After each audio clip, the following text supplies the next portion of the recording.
मनुस्मृति पढ़ो तो जानो।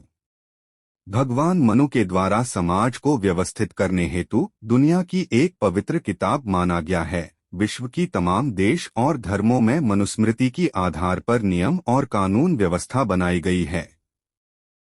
मनुस्मृति के अंदर कुल 12 अध्याय हैं। पहला अध्याय सृष्टि की उत्पत्ति, प्रलय की विभिन्न अवस्थाएं, मनुस्मृति के आविर्भाव और उसकी परंपरा के प्रवर्तन के बारे में जानकारी है। दूसरा अध्याय में वर्णन है आर्य भारत के किस क्षेत्र में रहते थे, अलग अलग दिशाओं में वह क्या क्या कार्य करते थे। तीसरा अध्याय वर्ण और आश्रम व्यवस्था।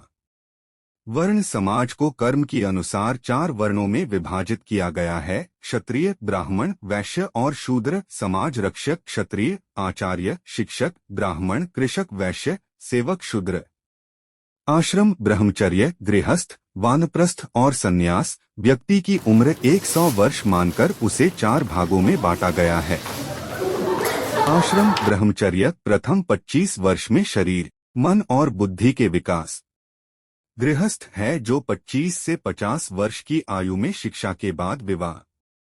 वानप्रस्थ 50 से 75 तक की आयु से गृहस्थ भार से मुक्त होकर जनसेवा। सन्यास 75 से 100 प्लस व्यक्ति सन्यास आश्रम। चौथा अध्याय 8 प्रकार के विवाह कौन से होते हैं, कन्या की पात्रता। श्राद्ध के लिए क्या नियम, ब्राह्मण की योग्यता। गृहस्थ आश्रम में आचार संहिता के कौन कौन से कार्य हैं जो करना चाहिए। पांचवा अध्याय ऐसे सामान जो खाने योग्य हैं और जो खाने योग्य नहीं हैं। छठा अध्याय हिंसा को मारने वाले ज्ञान, तप आदि कैसे करना चाहिए। सातवां अध्याय स्त्री पुरुष के संबंध कैसा हो।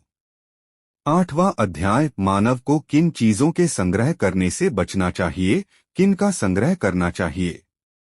नवां अध्याय कष्टों के समय प्रसन्नता पूर्वक कैसे रहना चाहिए, निंदा स्तुति से कैसे बचना चाहिए।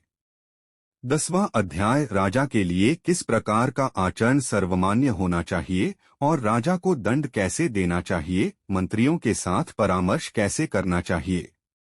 11वां अध्याय राजा को प्रजा के विवादों के निपटारे के लिए किस तरह की विधि का इस्तेमाल करना चाहिए। 12वां अध्याय स्त्री और पुरुषों के एक दूसरे के प्रति कर्तव्य और अधिकार। यह किताब जीवन और समाज के लिए वरदान है। इससे अवश्य पढ़ें और अपनी विचार साझा करें।